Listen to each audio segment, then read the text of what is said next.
নমস্কার বন্ধুরা, আজকে আমি যে রেসিপিটা নিয়ে এসেছি এটা হচ্ছে চিংড়ি মাছের মাথা বাটা দিয়ে ওলের ভর্তা। এই রেসিপিটার কথা আমি আগেও একদিন বলেছিলাম, তো সেদিনকে আমার রেসিপিটা পুরোটা দেওয়া হয়নি।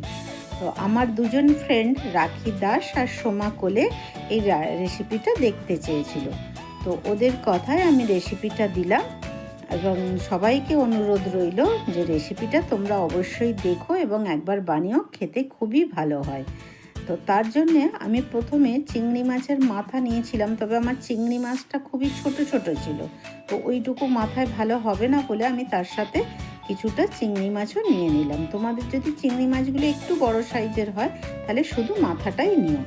আর ওর সাথে দিয়ে দিলাম একটা কাঁচা লঙ্কা, নিয়ে এটা পেস্ট বানিয়ে নিলাম। আর এদিকে গ্যাসের মধ্যে কড়া বসিয়ে 2 চামচ মতো তেল দিয়েছি, আর একটা গোটা পেঁয়াজকে আমি খুব ছোট ছোট করে কুচিয়ে নিয়েছি, নিয়ে ওটা তেলের মধ্যে দিয়ে দিলাম। পেঁয়াজটা একটু তাড়াতাড়ি বেশ যাতে নরম হয়ে যায় তার জন্য এখানে স্বাদ মতো নুন দিয়ে দিলাম, মানে পুরো রান্নাটার স্বাদ মতোই আমি একবারে নুনটা দিয়ে দিলাম। দিয়ে পেঁয়াজটাকে একটু ভালো করে ভেজে নিলাম। পেঁয়াজটা যখন বেশ একটু ভাজা ভাজা হয়ে এলো ওর মধ্যে দিয়ে দিলাম আদা রসুনের পেস্ট 1 চামচ আর হলুদ গুঁড়ো 1 চামচ। তো আমি এখানে আর কোনো লঙ্কা দিচ্ছি না, আমরা একটু ঝালটা কম খাই বলে লঙ্কাটার পরিমাণটা একটুখানি কমই দিলাম, একটাই কাঁচা লঙ্কা দিয়েছি। তোমরা যদি ঝাল বেশি খাও তাহলে এইখানে একটু গুঁড়ো লঙ্কাও দিতে পারো। এবারে ওই পেস্ট করে রাখা চিংড়ি মাছের মাথা আর চিংড়ি মাছটা দিয়ে দিলাম এর মধ্যে, দিয়ে এটাকে খুব ভালো করে মশলার সাথে কষিয়ে নিতে হবে। আর আমি আগে থেকেই ওলটাকে সিদ্ধ করে রেখেছি, সেটা আমার দেখানো হয়নি। ওলটা সিদ্ধ করে আর ম্যাশ করে রেখে দিয়েছিলাম। তো সেটা ওই যখন মশলাটা খুব ভালো করে কষানো হয়ে গেল তখন ওই সিদ্ধ ওলটাকে এর মধ্যে দিয়ে দিলাম, দিয়ে এটাকে খুব ভালো করে মশলার সাথে মিশিয়ে নিতে হবে, মানে বেশ খানিকটা সময় ধরেই এটাকে মেশাতে হবে। আর এই সময় গ্যাসের ফ্লেমটা একদম কমিয়ে রাখবে।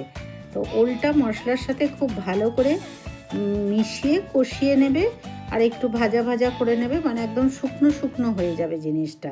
যখন ওটা কমপ্লিট হয়ে গেল ওর মধ্যে আমি একটা পাতিলেবুর মানে 4 ভাগের 1 ভাগ, তারও হাফ ওই রসটা ওলের মধ্যে আমি দিয়ে দিলাম, দিয়ে গ্যাসটা তখন অফ করে লেবুর রসটা দিলাম। আর কেননা অনেক সময় অনেকের আছে কি ওল খেলে একটু গলাটা চুলকায়, ওই লেবুর রসটা দিলে ও গলাটা চুলকাবে না। দিয়ে দিলাম, আমার এটা কমপ্লিট হয়ে গেল। এবারে আমি একটা এটা বাটির মধ্যে তুলে নিলাম সার্ভ করার জন্যে। আর এটা খেতে খুবই সুন্দর হয়, তোমরা অবশ্যই একবার বানিয়ে আমাকে কমেন্ট করে বলো তোমাদের এটা কেমন লাগলো। আর এটা দেখে যদি তোমাদের ভালো লেগে থাকে তাহলে লাইক শেয়ার কমেন্ট করতে ভুলো না। ওকে, এখন এই পর্যন্তই, আবার দেখা হচ্ছে অন্য কোনো রেসিপি নিয়ে। ততক্ষণের জন্য বাই বাই, ভালো থেকো, সুস্থ থেকো।